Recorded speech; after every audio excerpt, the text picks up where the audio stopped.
অ্যাডওয়েবসে আপনাদেরকে স্বাগতম। আমরা এখানে আলোচনা করি ডিজিটাল মার্কেটিংয়ের স্ট্র্যাটেজি, টুলস, ইনসাইটস এগুলো নিয়ে। আমাদের সঙ্গে আছে আজকে এসকেমির lead ad operations specialist Siddhartha Shankar Roy. তাকে আমরা সবাই সিড নামে চিনি। তার সঙ্গে আমরা আলোচনা করব ডিজিটাল ক্যাম্পেইন অপটিমাইজেশন এবং এসকেমিতে কী ধরনের ট্রিক্স তারা ব্যবহার করে। সিদ্ধা, কেমন আছেন? খালিদ, খুবই ভালো আছি এবং ধন্যবাদ আমাকে ডাকার জন্য। সিদ্ধা, ক্যাম্পেইন অপটিমাইজেশনে যাওয়ার আগে আমি আপনার কাছে জানতে চাইবো, আপনি তো এসকেমিতে অনেক বছর ধরে আছেন, অনেক মার্কেটের কাজ করছেন, অনেক ইন্ডাস্ট্রির কাজ করছেন। সেক্ষেত্রে এসকেমি কিভাবে ইউনিক, অন্যদের থেকে আলাদা? দেখেন, আমরা ইউনিক বা আমরা মার্কেটে কিভাবে নিজেদেরকে পজিশন করি, এটার থেকে গুরুত্বপূর্ণ হচ্ছে ওভার দ্য ইয়ার্স আমাদের যারা ক্লায়েন্ট, আমাদের যারা পার্টনার, তারা আমাদেরকে কিভাবে দেখছে সেইগুলো বিবেচনা করে যদি বলি, এসকেমি খুবই ইউনিক। যদি স্কেলেবিলিটির কথা বলি, ডেপথের কথা বলি এবং ট্রান্সপারেন্সির কথা বলি বা ইনোভেশনের কথা বলি, কারণ এআই যুগ এবং এখন আমরা হরহামেশাই প্রত্যেক সপ্তাহে হয়তো কোনো প্রোডাক্ট আমাদের সাথে যুক্ত হচ্ছে। তো এইগুলো যদি বলি মোটা দাগে এগুলোই। আর এর পাশাপাশি যদি বলি মাল্টি লেয়ারের যেই ক্রিয়েটিভ ফরম্যাট, এগুলো ইম্পর্টেন্ট এবং হাইলি কাস্টমাইজেবল টার্গেটিং। যদি টেলকো টার্গেটিং হতে পারে, সেটা জিও ফেন্সিং টার্গেটিং হতে পারে, এছাড়া আরও অনেক টার্গেটিং আছে যেগুলো হাইলি কাস্টমাইজেবল। এবং আমাদের এক্সপিরিয়েন্স আমাদের ক্লায়েন্ট এবং পার্টনারদের সাথে এটাই, they love this product for this things. এবং এর সাথে যদি যুক্ত করি আপনার ইনোভেশন এবং খুব স্ট্রং একটা ডিএমপি। একটা ডিএসপি তখনই বেশি ইউনিক হয়, তখনই স্ট্রং হয় যখন একটা স্ট্রং ডিএমপি দ্বারা সেটা ব্যাকআপ থাকে। এবং এআর যুগে ইনোভেশন না হলে আসলে মানে প্রতিনিয়তই আমাদের ক্লায়েন্ট পার্টনাররা সবসময় নতুন জিনিস চায়। এবং আমি যদি জাস্ট একটা ছোট এক্সাম্পল দিই, 2025-এ আমাদের এরকম 3-4টা মেজর এআই টুল বলি, প্ল্যাটফর্ম বলি, আমাদের সাথে ইন্টিগ্রেশন হয়েছে। এবং লেটেস্টটা হচ্ছে মানে আমাদের এআই পাওয়ার্ড ডিপ কনটেক্সট। এর আগেও এই বছরের শুরুতেই নিউরন এবং লুমেনের মতো প্ল্যাটফর্ম তারা আমাদের সাথে কানেক্টেড হয়েছে। এবং ওই যেটা বলছিলাম যে এই সব বিষয়গুলো মিলে আমরা আসলে ইউনিক। আচ্ছা, এই ডিএমপিটা যদি একটু ভেঙে বলেন যে অ্যাকচুয়ালি এটা কেন আমাদেরকে ডিজিটাল মার্কেটিংয়ে হেল্প করছে? দেখেন, ডিএমপি মানে হচ্ছে ডেটা ম্যানেজমেন্ট প্ল্যাটফর্ম। সো আমরা যত টার্গেটিং বলি, যে এজ হতে পারে, এজ টার্গেটিং, কোনো টেলকো টার্গেটিং বা আরও যত টার্গেটিং আছে, এই সব টার্গেটিংয়ে যত ডেটা, কারণ ডেটা আমরা সবাই বলি, কিন্তু একটা স্ট্রং ডিএমপি মানে হচ্ছে এই ডেটাগুলো, যত রকম ডেটা সেট আছে সেগুলোই ডিএমপিতে স্টোর থাকে। ধরে নিতে পারেন সেই এমন একটা টুল বা একটা প্ল্যাটফর্ম যেখানে সব ধরনের ডেটা, ইউজারের ডেটা, প্ল্যাটফর্মের ডেটা সবকিছু স্টোর থাকে। সো আমরা জানলাম যে এসকেমি কিভাবে ইউনিক।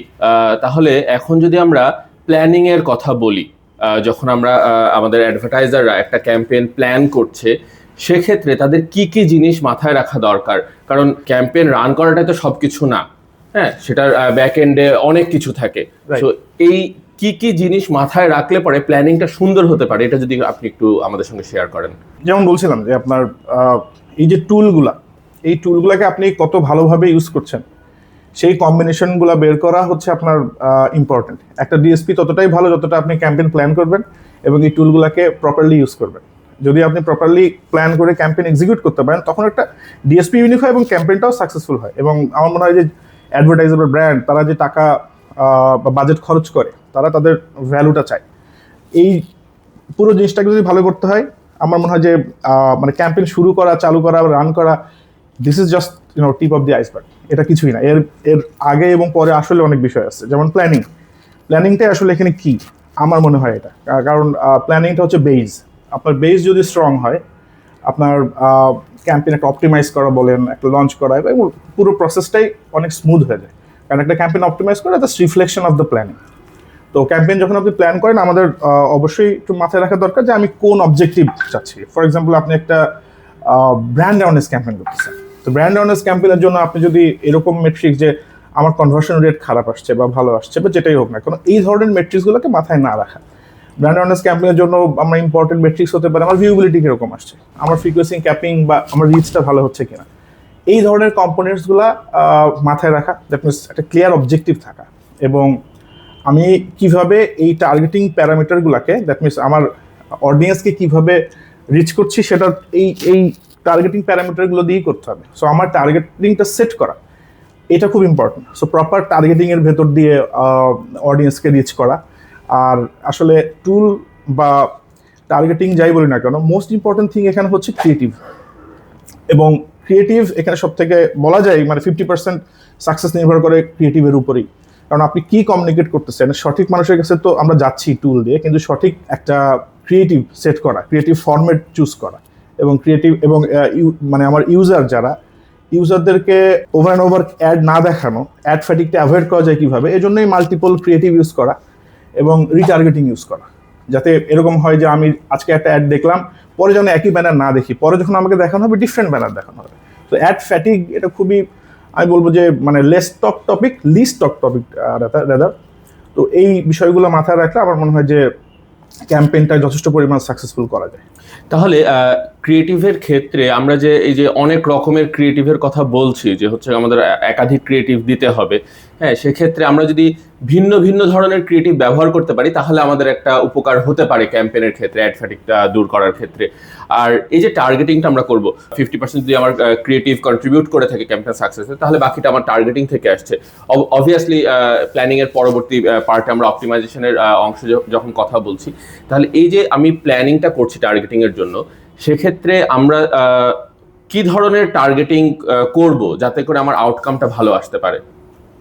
সবসময় টার্গেটিংটা নির্ভর করবে আমার ক্যাম্পেইন অবজেক্টিভের উপরে। আমি যেটা বলছিলাম যে ক্যাম্পেইনের অবজেক্টিভটা যদি ক্লিয়ার হয়, সেক্ষেত্রে এই টুল, যত টুলই থাকুক না কেন, যেই প্ল্যাটফর্মে হোক না কেন, সেই প্ল্যাটফর্মগুলোকে প্রপারলি ইউজ যদি করতে পারি, দেন আসলে আমরা খুব মানে রাইট পিপলকে পৌঁছাতে হলেই সবসময় হয় না, এরা রাইট টুলের মাধ্যমে যাইতে হয়, রাইট কমিউনিকেশনটাও ওখানে যাইতে হয়। সো কারেক্ট চ্যানেলিংটা ইউজ করা আমার মনে হয় খুব বেশি ইম্পর্টেন্ট।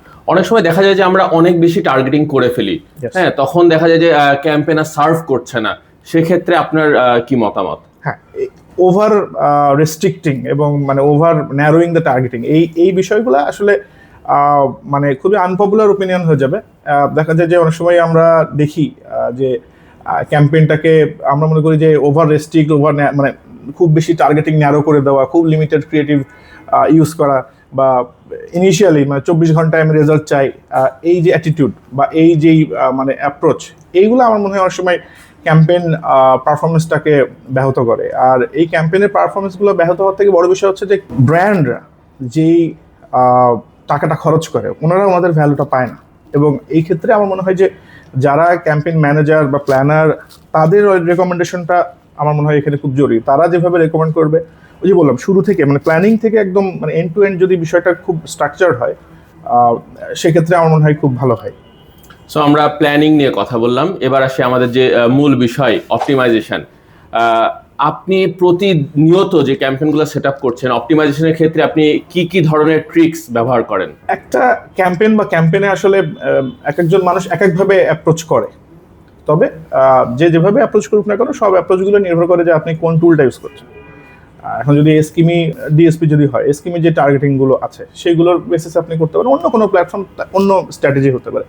তবে শুরুতেই যেটা বলতেছিলাম যে আপনার রাইট অডিয়েন্সটা আমাদের চুজ করা খুব বেশি প্রয়োজন। এবং সেই অডিয়েন্সকে আমি সঠিক বাজেট দিয়ে আমি আমার ক্রিয়েটিভটা রোটেট করাচ্ছি কিনা। হ্যাঁ, অনেক সময় এরকম হয় যে আপনাকে আন্ডার পারফরমেন্স দিচ্ছে এরকম ক্রিয়েটিভ আপনাকে অফ করতে হবে। ওইটা নিয়ে আপনি you can not carry this burden, because ওইটা আপনার জন্য একটা বার্ডেনই হয়ে যাবে। বা যদি বলি যে ক্রিয়েটিভের ক্ষেত্রে আপনি আপনার আন্ডার পারফর্মারদেরকে আপনাকে চুজ করতে হবে, সেটা অডিয়েন্স লেভেলে হোক, সেটা ক্রিয়েটিভ লেভেলে হোক। বা আপনি এটাও দেখতে পান যে পার্টিকুলার ওয়েবসাইটে কোনো একটা ফরম্যাট, কোনো একটা ডাইমেনশন ভালো পারফর্ম করছে না, সো আপনার ওইখানেও আপনাকে স্টপ করতে হবে। এবং এর সাথে সাথে যদি মানে এটা হচ্ছে ফার্স্ট লেয়ার অফ অপটিমাইজেশন। আর একটা লেয়ার অফ অপটিমাইজেশন যেটা হয় যে আরও দুইটা বলা যায় যে প্ল্যাটফর্মে নিজস্ব কিছু অপটিমাইজেশন থাকে, দ্যাট মিনস অ্যালগোরিদমের উপর বিশ্বাসটা রাখা এক। আর একটা হচ্ছে অনেক সময় থার্ড পার্টি মেজারমেন্ট টুল ইউজ করি আমরা, বিভিন্ন অ্যানালিটিক্যাল টুল ইউজ করি। ওই অ্যানালিটিক্যাল টুলগুলো আমাকে কি ডেটা দিচ্ছে, এমন হতে পারে আমার একটা ওয়েবসাইটে বা আমার একটা ক্যাম্পেইনে খুব বেশি বাউন্স রেট আসছে, তো ওই বাউন্স রেটটা আমার অফ করার জন্য আমার কি করা দরকার, কোথায় কোন ইউজার কীভাবে রিয়াক্ট করতেছে, সেটাও আমাকে ফাইন্ড আউট করা। সো আপনি আপনার প্ল্যাটফর্মে বিশ্বাস করবেন, অ্যালগোরিদমে বিশ্বাস করতে হবে, ম্যানুয়াল অপটিমাইজেশন থাকবে, এর সাথে সাথে থার্ড পার্টির জন্য যদি কোনো টুল থাকে সেই টুলের ডেটার উপরে। এবং ওভারঅল আমার সবসময় মনে হয় যে আমাদের ডিসিশনগুলো যেন ডেটা ব্যাকড হয়, হ্যাঁ, not based on assumption. It should be our decision should be guided by data. তো তাহলে আমরা এখন দেখছি যে আমরা অনেকেই যেভাবে অ্যাকচুয়ালি ক্যাম্পেইনগুলো প্ল্যান করছি বা অপটিমাইজেশনের কথা ভাবছি সেখান থেকে ভিন্ন কিছু হতে পারে। হ্যাঁ, আপনার যদি আপনি টপ রিকমেন্ডেশনগুলো শেয়ার করেন যে কিভাবে ভিন্নভাবে করলে আরো ভালোভাবে আমরা রেজাল্টগুলো নিয়ে আসতে পারি, ক্যাম্পেইনগুলোকে সাকসেসফুল করতে পারি। একটা ক্যাম্পেইন সাকসেসফুল করতে হলে যেটা বলছিলাম যে আমার প্ল্যানিং থেকে শুরু হবে। আমি যতই ভালো অপটিমাইজ করি বা অন্যান্য কাজগুলো করি, আমার প্ল্যানিং থেকে শুরু হতে হবে। এবং একটা ক্যাম্পেইন ততটাই সাকসেসফুল যতটা ভালো এটা প্ল্যান করা, এবং একটা ক্যাম্পেইনে অপটিমাইজেশন ততটাই সাকসেসফুল হবে যতটা ভালো প্ল্যানিং করা। সো অডিয়েন্সটা কারেক্টলি প্ল্যান করা, whether I am targeting the right people or not, ক্যাম্পেইনের অবজেক্টিভটা কারেক্ট করা, এবং কখনোই কোনো কুইক রেজাল্ট এক্সপেক্ট না করা, এবং ওভার ন্যারোয়িং, ওভার রেস্ট্রিক্টিং যে টার্গেটিংগুলো আমরা মনে করি যে ওভার টার্গেটিং করলে হয়তো ভালো হবে, বাট এর থেকে আমার মনে হয় যে আপনি ডেটা এবং মেট্রিক্সগুলোর উপরে বিশ্বাস করা। এবং কিছু very regular but very unpopular opinion, যে অনেক সময় মনে হয় যে অ্যাড দেখানোর থেকে অ্যাডটা নিজে দেখা খুব একটা ইম্পর্টেন্ট হয়ে যায়। এটা আমার মনে হয় যে গ্লোবাল প্রবলেম, এবং আমার মনে হয় যে এই ধরনের পার্সপেক্টিভ থেকেও আমাদের বের হওয়া প্রয়োজন। হ্যাঁ, মানে এটা একটা খুব বড় সমস্যা দেখা যায় যে মার্কেটারদের জন্য, যে ভাই আমি তো অ্যাড দেখতে পাচ্ছি না, আমার অ্যাড কোথায় চলছে। তো সেই জায়গায় ড্যাশবোর্ডের উপরে বিশ্বাস রাখাটা আমার কাছে মনে হয় যে খুবই যুক্তিযুক্ত। এবং তার পাশাপাশি আমরা যদি এরকম মনে হয় আমরা যদি ট্র্যাকার ইউজ করতে পারি বিভিন্ন ধরনের, তাহলে সেটা আমাদেরকে হেল্প করবে। থ্যাংক ইউ সিড ভাই, আপনি আমাদেরকে অনেক ইনসাইটস শেয়ার করলেন। Thanks for your time. Thanks for having me.